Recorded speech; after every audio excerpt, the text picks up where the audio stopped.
नीतीश कुमार ने आज बिहार के मुख्यमंत्री के रूप में 10वीं बार ली शपथ। प्रधानमंत्री नरेंद्र मोदी, गृहमंत्री अमित शाह सहित भाजपा शासित प्रदेशों के मुख्यमंत्री और एनडीए के सहयोगी दलों के नेता रहे मौजूद। प्रदेश की स्वास्थ्य मंत्री आरती राव ने आज फरीदाबाद में पैरा ओलंपिक भवन का किया उद्घाटन। कहा, खिलाड़ियों की मेहनत और सरकार के प्रयासों से हरियाणा खेलों के क्षेत्र में बना रहा है अग्रणीय।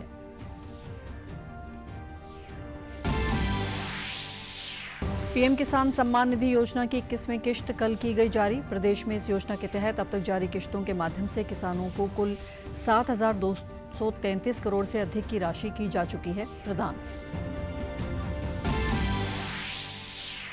और कुरुक्षेत्र में अंतर्राष्ट्रीय गीता महोत्सव में आने वाले पर्यटकों की सुविधा के लिए एनआईसी कुरुक्षेत्र की ओर से आईजीएम चैटबॉट लॉन्च।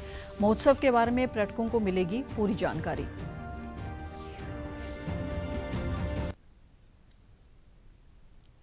नमस्कार, मैं भानुप्रिया। अब समाचार विस्तार से। राष्ट्रीय जनतांत्रिक गठबंधन एनडीए के विधायक दल के नेता नीतीश कुमार ने आज बिहार के मुख्यमंत्री के रूप में 10वीं बार शपथ ली। पटना के ऐतिहासिक गांधी मैदान में आयोजित शपथ समारोह के दौरान प्रधानमंत्री नरेंद्र मोदी, केंद्रीय गृह मंत्री अमित शाह, भाजपा के राष्ट्रीय अध्यक्ष जेपी नड्डा और भाजपा शासित राज्यों के कई मुख्यमंत्रियों सहित एनडीए के सहयोगी दलों के नेता व अन्य उपस्थित रहे। शपथ ग्रहण समारोह के दौरान जेडीयू के प्रमुख नेता नीतीश कुमार सहित कुल 27 मंत्रियों ने नई बिहार सरकार में मंत्री पद की शपथ ली। सम्राट चौधरी, विनय कुमार सिन्हा, दिलीप जायसवाल, मंगल पांडे, नितिन नवीन और राम कृपाल यादव सहित भाजपा नेताओं ने नीतीश कुमार के मंत्रिमंडल में मंत्री पद की शपथ ली, जबकि जनता दल यूनाइटेड के लेशी सिंह, श्रवण कुमार, विजेंद्र प्रसाद यादव, अशोक चौधरी ने भी मंत्री पद की शपथ ली। गौरतलब है कि हाल ही में संपन्न हुए बिहार विधानसभा चुनावों में एनडीए ने भारी जीत हासिल की है। वह 243 सदस्यों वाली विधानसभा में 202 सीट जीतकर सत्ता में वापसी की है। भाजपा ने 89 विधानसभा सीटें, जेडीयू ने 85, लोक जनशक्ति पार्टी ने 19, हिंदुस्तानी आवास मोर्चा 5 सीटों पर और राष्ट्रीय लोक मोर्चों ने 4 विधानसभा सीटों पर जीत दर्ज की है। विपक्षी महागठबंधन को केवल 35 सीटें मिली हैं।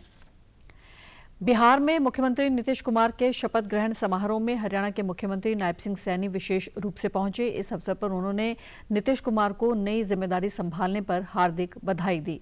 मुख्यमंत्री नायब सिंह सैनी ने मीडिया से बातचीत में कहा कि प्रधानमंत्री नरेंद्र मोदी और मुख्यमंत्री नीतीश कुमार के नेतृत्व में बिहार में एक बार फिर नॉनस्टॉप, स्थिर और विकासशील सरकार बनी है। उन्होंने नई सरकार को शुभकामनाएं देते हुए उम्मीद जताई कि बिहार में विकास की रफ्तार और तेज होगी। नायब सिंह सैनी ने बिहार की जनता का भी धन्यवाद और आभार व्यक्त किया, जिन्होंने प्रचंड बहुमत देकर एक मजबूत सरकार बनाने में महत्वपूर्ण भूमिका निभाई। उन्होंने कहा कि जनता ने भरोसे और विकास की राजनीति को चुना है, जो लोकतंत्र की बड़ी जीत है। देश के यशस्वी प्रधानमंत्री आदरणीय नरेंद्र मोदी जी और हमारे बिहार के लोकप्रिय मुख्यमंत्री नीतीश कुमार जी और बिहार की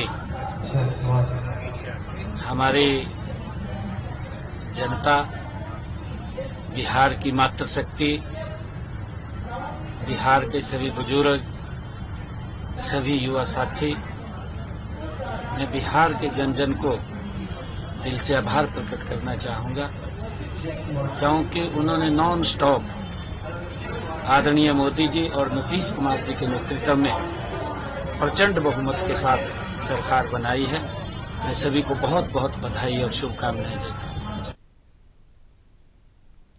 स्वास्थ्य मंत्री एवं para sports association of Haryana की अध्यक्ष आरती राव ने फरीदाबाद में आज पैरा ओलंपिक भवन का उद्घाटन किया। इस मौके पर पैरा ओलंपिक खिलाड़ी और para sports association of Haryana के तमाम पदाधिकारी भी मौजूद रहे। आरती राव ने कहा कि उन्हें खुशी है कि आज हरियाणा पैरा ओलंपिक भवन का शुभारंभ हुआ है।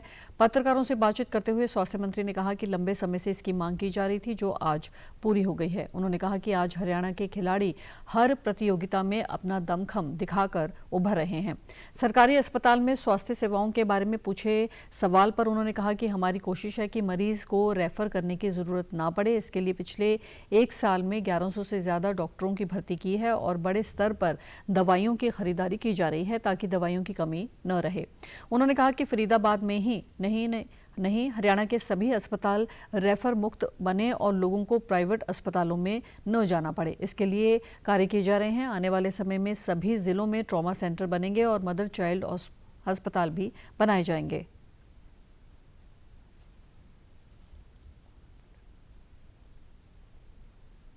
हरियाणा का भवन का इनॉग्रेशन था और बहुत खुशी की बात है। बहुत सारे पैरा एथलीट्स भी हैं। जो हमारे एथलीट्स हैं आज के दिन सबसे ज्यादा मेडल्स जीतने वाले हर नेशनल चैंपियनशिप में हर कैटेगरी में हरियाणा के ही एथलीट्स निकल के उभर के आते हैं। ये हमारे लिए बहुत खुशी की बात है। रेफर मुक्ति मिलेगी। हमारी कोशिश तो रही है कि रेफर ना हो। ज्यादा से ज्यादा डॉक्टर्स हमने पिछले 1 साल में डाले हैं। 1100 से भी ज्यादा डॉक्टर्स की भर्ती पिछले 1 साल में हुई है। मैंने 70% से भी ज्यादा दवाइयों की खरीदी कर दी ताकि सारे अस्पतालों में कोई दवाइयों की कमी ना हो। जहाँ तक मशीनों की बात है, मैं मशीनों पे भी काम कर रही हूँ। 50% सिविल अस्पताल, क्योंकि हमारे सीएम साहब चाहते हैं कि जो हमारे सिविल अस्पताल हो वो रेफर मुक्त हो। वहीं इस मौके पर पारस स्विमिंग में हरियाणा को रिप्रेजेंट करने वाले तथा national gold medallist Rivansh Adlakha ने कहा कि पेरिस स्विमिंग में वे नेशनल स्तर पर 9 गोल्ड मेडल, 2 ब्राउन्ज और 1 सिल्वर मेडल जीत चुके हैं। रिवांश ने कहा कि आज पैरा ओलंपिक भवन के शुभारंभ से वे प्रसन्न हैं। इससे पैरा ओलंपिक खिलाड़ियों को बहुत फायदा मिलेगा। साथ ही कहा कि हरियाणा पैरा ओलंपिक ने हमें जीने की राह दिखाई है और उन्हीं की बदौलत हम खेलों में देश का नाम रोशन कर रहे हैं। हम दिव्यांगों को सहानुभूति की नहीं बल्कि सपोर्ट की जरूरत है और हम सब कुछ करके दिखा सकते हैं। मैं स्विमिंग में, पैरा स्विमिंग में बेसिकली हरियाणा को रिप्रेजेंट करता हूँ। मैंने पैरा स्विमिंग में 9 national gold medals and 2 national bronze medals and 1 silver medal जीता है स्विमिंग में अभी तक। And I am also the best swimmer of India given this title in the 24th para national swimming championship 2024। तो 2025 and 2024 का मैं best swimmer हूँ। And इसी के साथ साथ मैं साइबर सिक्योरिटी में भी रहता हूँ। ये जो भवन है ये एक एपिसेंटर बनेगा, ये न्यूक्लियस बनेगा हरियाणा के लिए पैरा स्पोर्ट्स का, जहां से हमें सपोर्ट, हमें निर्देशन, हमें गाइडेंस की जो जरूरत थी, जो अलग अलग जगह पे स्कैटर्ड थी लेकिन वो स्कैटर्ड थी तो उसे एक सेंटर प्लेस मिली है। प्रधानमंत्री नरेंद्र मोदी ने कल तमिलनाडु के कोयम्बटूर में आयोजित कार्यक्रम में पीएम किसान सम्मान निधि योजना की 21वीं किश्त के रूप में देश भर के 9 करोड़ किसानों के खातों में करीब 18,000 करोड़ रुपए जारी किए। इसी क्रम में रोहतक के कृषि विज्ञान केंद्र में आयोजित कार्यक्रम में हरियाणा के सहकारिता मंत्री डॉक्टर अरविंद शर्मा मुख्य अतिथि के रूप में शामिल हुए। इस योजना के तहत हरियाणा के 15,81,908 किसानों के बैंक खातों में कुल 316 करोड़ रुपए की राशि भेजी गई है। वहीं रोहतक जिले के 66,000 किसानों को 13 करोड़ 26 लाख रुपए का लाभ मिला है। अब तक केंद्र सरकार प्रदेश के किसानों को 21 किश्तों में 7,233 करोड़ रुपए की आर्थिक सहायता प्रदान कर चुकी है। उन्होंने अपने संबोधन में कहा कि प्रधानमंत्री नरेंद्र मोदी के नेतृत्व में केंद्र सरकार किसानों के कल्याण और कृषि क्षेत्र के विकास के लिए कई महत्वपूर्ण योजनाओं पर कार्य कर रही है। उन्होंने प्रधानमंत्री फसल बीमा योजना, प्रधानमंत्री कृषि सिंचाई योजना, जन औषधि योजना, प्रधानमंत्री आवास योजना और आयुष्मान भारत जैसी योजनाओं का उल्लेख करते हुए बताया कि इनसे किसानों और ग्रामीण परिवारों को बड़ी राहत मिली है। वहीं कार्यक्रम में पहुंचे किसानों ने इस मदद के लिए केंद्र सरकार का आभार व्यक्त किया। देश के 9 करोड़ सम्मानित आदरणीय किसानों के खातों में डायरेक्ट लगभग 18,000 करोड़ रुपए जो है वो ट्रांसफर हुआ। आज आप सब ने देखा। हमारे हरियाणा को भी इसका भरपूर लाभ मिला। 66,000 किसानों को रोहतक में भी लाभ मिला। लगभग 13 करोड़ 26 लाख रुपए रोहतक जिले के आदरणीय सम्मानित किसानों के खातों में डायरेक्ट ये राशि ट्रांसफर हुई। ये भी ऑर्गेनिक खेती पर जो है आए, क्योंकि माननीय प्रधानमंत्री जी का विकसित भारत और आत्मनिर्भर भारत का जो संकल्प है उसमें किसानों की बहुत बड़ी भूमिका रहने वाली है। नंबर 1 में रहा है, आज फिर डाल दिया 21वीं किस्त मोदी साहब ने 2000 रुपये चौथे महीने। मैं 21वीं किस्त है मेरी यार, 20 पहले ले चुका हूँ। पीएम किसान सम्मान निधि की 21वीं किश्त जारी के उपलक्ष्य में पंचकुला के सेक्टर 21 में जिला स्तरीय कार्यक्रम कृषि विज्ञान केंद्र में करवाया गया। इस अवसर पर कालका विधायक शक्ति रानी शर्मा ने मुख्य अतिथि के रूप में शिरकत की। पंचकुला जिलों के भाजपा जिला अध्यक्ष अजय मित्तल सहित कई गणमान्य व कृषि विभाग के अधिकारी मौजूद रहे। कार्यक्रम के बाद पत्रकारों से बातचीत करते हुए कालका विधायक ने कहा कि प्रधानमंत्री नरेंद्र मोदी ने किसानों को किसान सम्मान निधि की 21वीं किश्त जारी की है। इससे करोड़ों किसानों को लाभ पहुंच रहा है। ये किसानों का उत्साह बढ़ाने की बात नहीं है, बल्कि उनके सम्मान की बात है। इस योजना के द्वारा किसानों के खातों में सीधा पैसा पहुंचता है। हरियाणा प्रदेश में सर्वाधिक फसलों पर एमएसपी दी जा रही है। जिससे करोड़ों करोड़ों किसानों को लाभ पहुंच रहा है और निरंतर उनके खाते में सीधा पैसा पहुंच रहा है। ये सिर्फ किसानों को उत्साह बढ़ाने की बात नहीं है, ये उनके सम्मान की बात है। किसानों को सम्मान देना है जो इतने मेहनतकश लोग हैं, जो कि मेहनत कर रहे हैं, और ये सिर्फ एक तरीका है कि उनको थोड़ी सी पूर्ति करने के लिए, कि चाहे उनके बीज की पूर्ति हो या किसी चीज़ की, उसके लिए ये निधि दी जाती है, उनका सम्मान बढ़ाने के लिए। क्योंकि जो किसान है वो हमारे देश के अन्नदाता है। हरियाणा सरकार सबसे पहली ऐसी सरकार है जिन्होंने 24 फसलों के ऊपर एमएसपी दिया है और पूर्ण रूप से हर एक फसल के ऊपर पूरा मुआवजा मिलता है। पोर्टल खुलता है बाकायदा समय पर और किसान खुद अपने आप उसके ऊपर अपलोड करता है और खाता उनके खाते में सीधा पैसा पहुंचता है। कोई बीच का कोई इन बिटवीन नहीं है। नारनौल में प्रधानमंत्री मुद्रा योजना व्यापारियों और नए उद्यमियों के लिए बड़ी उम्मीद बनकर उभरी है। पैसों की कमी के चलते अपना व्यवसाय शुरू न कर पाने वाले कई लोगों ने इस योजना के तहत लोन लेकर अपने कारोबार को नई दिशा दी है। स्थानीय स्तर पर भी बड़ी संख्या में व्यापारियों ने इसका लाभ उठाकर अपने व्यवसाय को तेजी से बढ़ाया है। इस योजना के अंतर्गत बैंक से लोन लेते समय न किसी गारंटर की आवश्यकता होती है, न ही किसी एजेंट की। आवेदक को सिर्फ पहचान पत्र, पता, प्रमाण और एक फोटो के साथ ऑनलाइन आवेदन करना होता है। पात्र पाए जाने पर राशि सीधे खाते में जमा कर दी जाती है। लाभार्थी को अधिकतम 10 लाख रुपए तक का लोन मिलने की सुविधा है, जिसे अब सरकार ने बढ़ाकर 20 लाख रुपए तक कर दिया है। पंजाब नेशनल बैंक नारनौल के लोन मैनेजर शंकर ने बताया कि अप्रैल 2023 से अब तक बैंक द्वारा 47 लोन स्वीकृत किए जा चुके हैं और लगभग 3.5 करोड़ रुपए की राशि पात्र लाभार्थियों को दी जा चुकी है।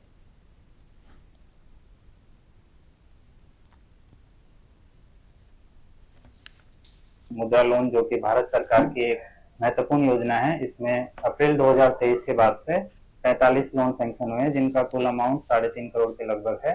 अभी रिसेंटली प्रधानमंत्री जी ने तरुण प्लस योजना, जो एग्जिस्टिंग कस्टमर्स हैं मुद्रा योजना के तहत, वो अपनी लोन की लिमिट 20 लाख तक ले सकते हैं। उसमें भी हमने 5 अकाउंट है जिनका एनहेंसमेंट करके 20 लाख तक का लोन दिया है और काफी जो बेनिफिशियरी हैं वो बहुत अच्छा बिजनेस कर रहे हैं और अपने काम को बढ़ा रहे हैं। इसमें 9.5 से 10.5 के बीच में ब्याज रहता है। इसमें कोई सिक्योरिटी की जरूरत नहीं पड़ती है। इसमें गारंटी कवरेज होता है, CGTMS सेंट्रल गवर्नमेंट की गारंटी स्कीम है, उसके तहत ये लोन सैंक्शन किए जाते हैं। गैर कृषि क्षेत्र में जो हैं बिजनेस अपना चला रहे हैं, बढ़ाना चाहते हैं, वो लोन ये इस योजना का फायदा उठा सकते हैं। इस योजना का लाभ उठाने वाले लाभार्थियों ने सरकार का आभार जताते हुए कहा कि मुद्रा योजना ने उन्हें बिना परेशानी व बिना गारंटी के लोन उपलब्ध कराया है। हमने प्रधानमंत्री मुद्रा योजना के तहत वहां से कुछ अमाउंट लिए थे, जो बहुत अच्छी योजना है। इससे व्यापारियों को बहुत लाभ मिल रहा है और जिससे हम अपना व्यापार बहुत अच्छा बढ़ा पा रहे हैं। हमने भी इस योजना का लाभ उठाया है, जिससे हमारे जो व्यापार कुरुक्षेत्र में अंतर्राष्ट्रीय गीता महोत्सव में आने वाले पर्यटकों की सुविधा को देखते हुए एनआईसी कुरुक्षेत्र की ओर से आईजीएम चैटबॉट लॉन्च किया गया है, जिसके माध्यम से महोत्सव की तमाम जानकारी एक क्लिक से हासिल हो रही है। राष्ट्रीय सूचना एवं विज्ञान केंद्र कुरुक्षेत्र के वरिष्ठ निदेशक विनोद सिंगला ने जानकारी देते हुए बताया कि अंतर्राष्ट्रीय गीता महोत्सव से संबंधित आईजीएम चैटबॉट शुरू किया गया है। इस चैटबॉट के जरिए महोत्सव में आने वाले पर्यटकों को पूरी जानकारी मिल सकेगी। ये चैटबॉट कार्यक्रम के साथ साथ महोत्सव में आने वाले शिल्पकार, उनकी खासियत और स्टॉल के बारे में जानकारी भी देगा। इसमें महोत्सव में लगे स्टॉलों की लोकेशन भी सीधे मोबाइल पर मिल जाएगी। चैटबॉट के माध्यम से लोगों को गीता जयंती महोत्सव भ्रमण को लेकर योजना बनाने में बड़ी सहायता मिल रही है। लोगों का कहना है कि इस चैटबॉट से स्थानीय और बाहरी पर्यटकों को बहुत सुविधा मिलेगी।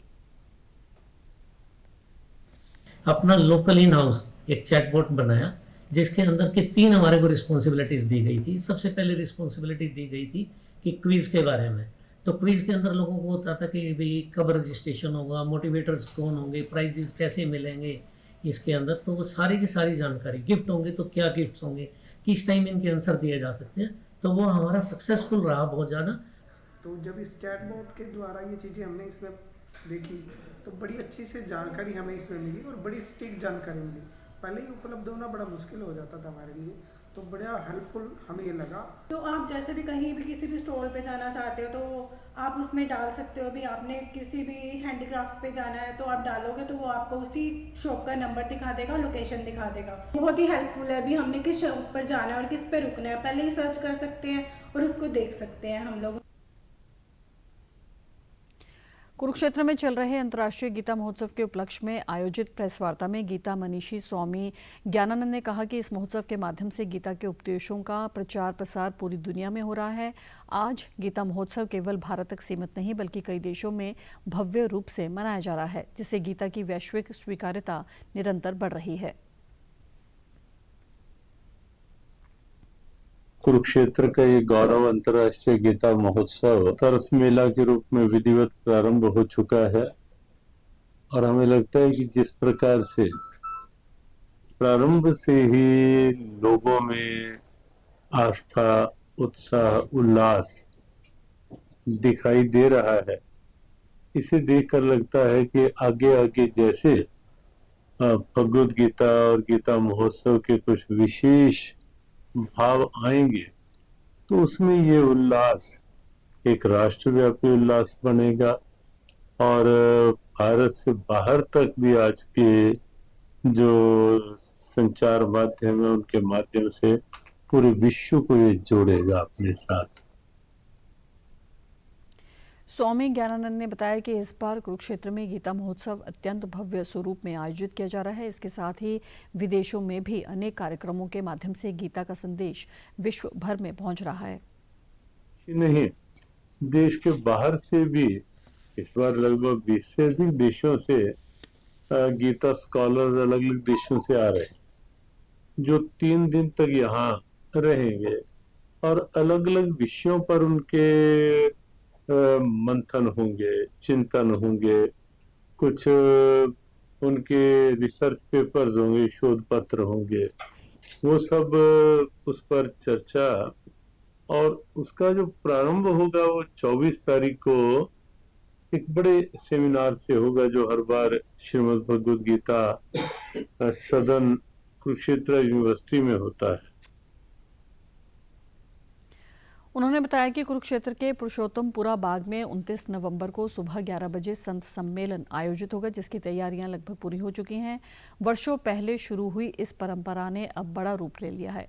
देश भर के प्रतिष्ठित संत इस मंच पर आकर गीता के उपदेशों पर चिंतन मंथन करते हैं और युवा पीढ़ी को मार्गदर्शन प्रदान करते हैं।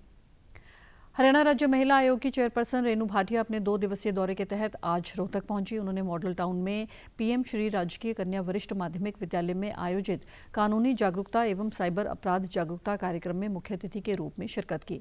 इस कार्यक्रम में रेणु भाटिया ने स्कूली छात्राओं को बढ़ते साइबर अपराधों के प्रति सतर्क रहने की सलाह दी। उन्होंने कहा कि युवाओं को साइबर ठग आसानी से निशाना बना रहे हैं, इसलिए सोशल मीडिया व ऑनलाइन प्लेटफॉर्म का इस्तेमाल सावधानी से करें। यदि छात्राएं कानूनी रूप से जागरूक होंगी तो अपराधों का खतरा काफी कम हो जाएगा। जितनी अवेयरनेस, चाहे सेमिनार के माध्यम से, स्कूल कॉलेजेस विजिट करने के माध्यम से, महिला थानों का रिकॉर्ड देखने के माध्यम से, कि अगर आज हम किसी बच्चे को 8वीं 10वीं के बच्चे को अपराध को रोकने की बात समझा सकते हैं, तो शायद वो 10वीं 12वीं में जब आएगा तो उस युवावस्था में जो एक बिगड़ने का टाइम होता है बच्चों का, बॉयज़ का स्पेशली, गर्ल्स का, उनको अगर हम आज की शिक्षा उस टाइम के फ़ायदे के लिए करा पाएँ, और ऐसे में अपराध कम हो जाता है, क्योंकि गर्ल्स 8वीं से ही जागरूक हो जाती हैं। उनको पता लग जाता है कि साइबर में ये क्राइम करने से, ऐसा फंसने से ये दिक्कत आएगी।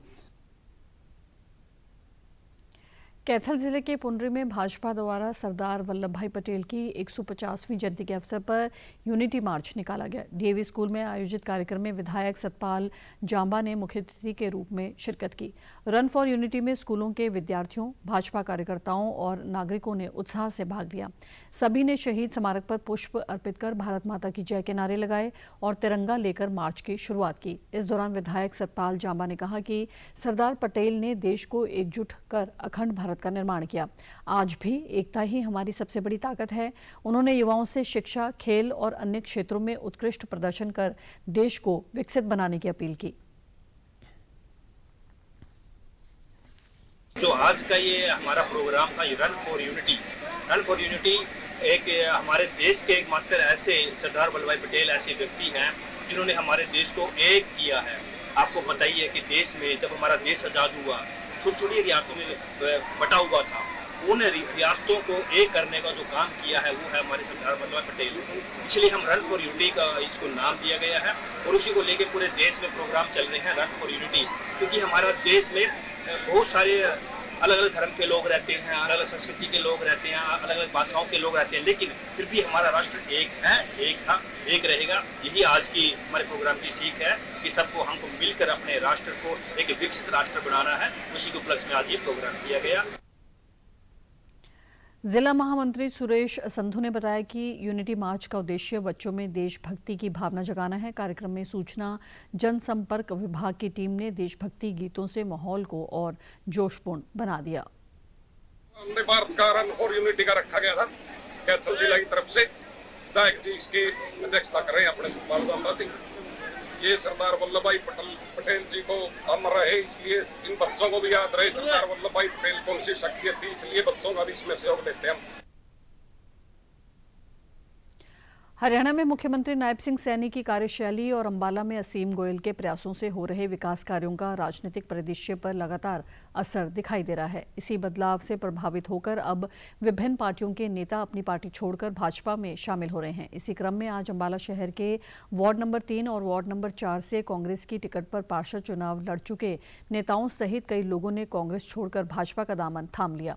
शामिल हुए कार्यकर्ताओं का पूर्व कैबिनेट मंत्री असीम गोयल ने पार्टी का पटका पहनाकर स्वागत किया और भाजपा की नीतियों से प्रेरित होकर संगठन को मजबूत करने का आह्वान किया। उन्होंने कहा कि भाजपा सरकार विकास को सर्वोच्च प्राथमिकता देती है और जनता की अपेक्षाओं पर खरा उतरना ही उनकी मुख्य प्रतिबद्धता है।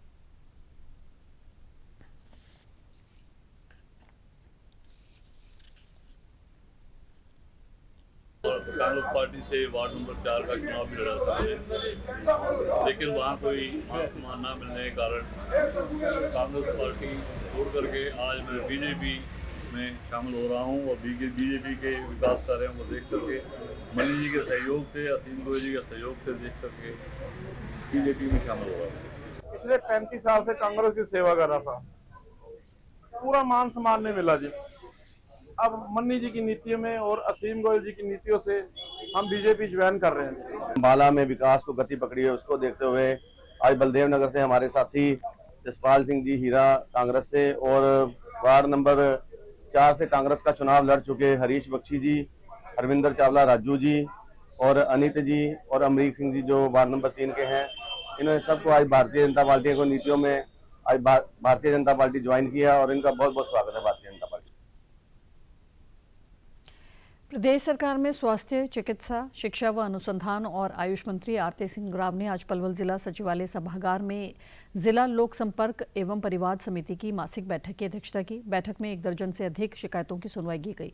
इस मौके पर विभिन्न विभागों के अधिकारी मौजूद रहे। स्वास्थ्य मंत्री ने बताया कि बैठक में कुल 14 शिकायतें रखी गई, जिनमें से 10 का निपटारा कर दिया गया है, जबकि 4 शिकायतें लंबित हैं, जिन पर संबंधित अधिकारियों को आवश्यक दिशा निर्देश दिए गए हैं।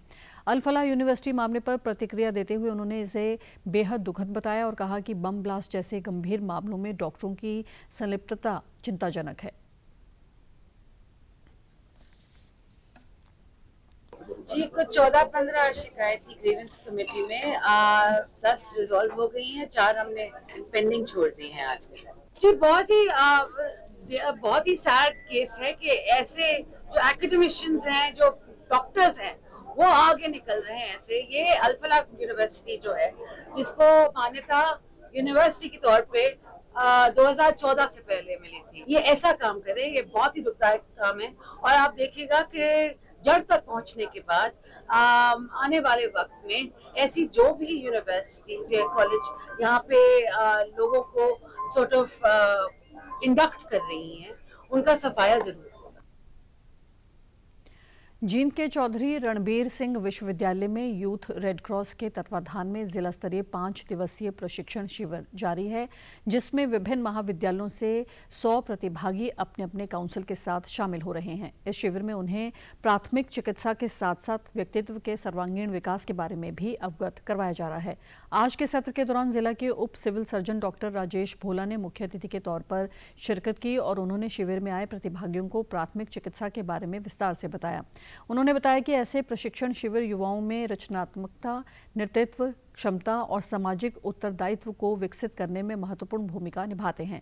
सत्र के दौरान उन्होंने कई उपयोगी तकनीकों और सरल तरीकों का प्रदर्शन भी किया, जिससे स्वयंसेवक विशेष रूप से लाभान्वित हुए। उन्होंने मीडिया से बातचीत में बताया कि आज का ये आयोजन अत्यंत उत्साहपूर्ण और ऊर्जावान वातावरण में संपन्न हुआ। शिविर में विद्यार्थियों की सक्रिय भागीदारी तथा सीखने की सकारात्मक दृष्टि पर कार्यक्रम में स्पष्ट रूप से दिखाई दी। रेड क्रॉस के मास्टर ट्रेनर राम मेहर सिंह ने बताया कि भारतीय रेड क्रॉस सोसाइटी हरियाणा के दिशा निर्देशानुसार जिला रेड क्रॉस सोसाइटी द्वारा जिला जींद में 5 दिवसीय YRC कैंप 17 नवंबर से चलाया जा रहा है, जो कि 21 नवंबर तक चलेगा। उन्होंने रेड क्रॉस द्वारा चलाई जा रही जन कल्याण गतिविधियों के बारे में भी अवगत कराया। शिविर में भाग ले रहे विद्यार्थियों ने भी अपने अनुभव साझा करते हुए इस शिविर के बारे में विस्तार से बताया कि ये शिविर किस प्रकार से उनके लिए लाभकारी रहा। लाइफस्टाइल को देखते हुए वो उम्र घट के 60 या 70 साल के बीच में रह गई है, तो इसके पीछे जो बढ़ते हुए कारण है, जिसमें कि मूलभूत जो सुविधाएं हवा, पानी और खान पान, ये तीनों बदल गए। हवा अंदर ऑक्सीजन खत्म हो गया है, पानी के अंदर हार्डनेस ज्यादा है या मिनरल्स खत्म होते जा रहे हैं, और खान पान के अंदर जो बढ़ते पेस्टिसाइड का जो इस्तेमाल है वो आने वाली जनरेशन के लिए कितना हार्मफुल है, और किस तरीके से ये यूथ है वो इसके अंदर परिवर्तन ला सकता है, ये सारी बातों का विस्तार पूर्वक उनको बताया। सभी यहाँ पर फर्स्ट एड की ट्रेनिंग ले रहे हैं, मानव सेवा कर रहे हैं, यूनिट का जो सपना है उसे साकार करने का पूर्ण प्रयास कर रहे हैं। ये यहाँ से ट्रेनिंग लेकर के मानव सेवा करेंगे, आपदा विपदा के अंदर उनकी सेवा करके उनकी जानें बचाएंगे। फतेहाबाद जिले में डेंगू के बढ़ते मामलों को देखते हुए प्रशासन और स्वास्थ्य विभाग ने डेंगू रोकथाम विशेष अभियान शुरू किया है।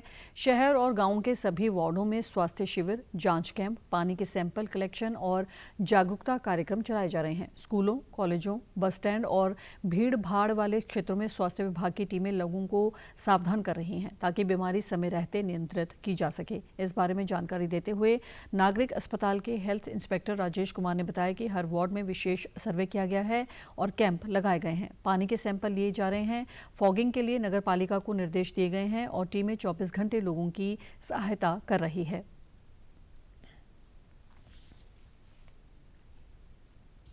ये वेक्टर बोर्न डिजीज का टाइमिंग है। इसके तहत मच्छर के द्वारा फैलने वाली बीमारियों का लास्ट प्रकोप है। इन दिनों में वैसे तो लार्वा पैदा होकर उससे मच्छर बनने की प्रोसेस और ढीली पड़ जाती है, फिर भी आजकल बुखार के केस चल रहे हैं और 2 पॉजिटिव केस यहाँ डेंगू के आए हैं, जिसका हम इलाज कर रहे हैं और ये हम लगातार अभियान जारी रखेंगे और घर घर जा कर के लार्वा भी देख रहे हैं, और जो बुखार के मरीज मिल रहे हैं उनको हम स्लाइड बना करके लैब में भेजकर जांच करवा रहे हैं। वो मलेरिया है कि डेंगू है, संभावना तो आजकल सीजन के हिसाब से डेंगू की रहती है। अस्पताल में जांच करवाने पहुंचे मरीजों और लाभार्थियों ने कहा कि डेंगू के फैलाव को देखते हुए सरकार द्वारा उठाए गए कदम सराहनीय हैं, जिससे लोगों को काफी राहत मिल रही है।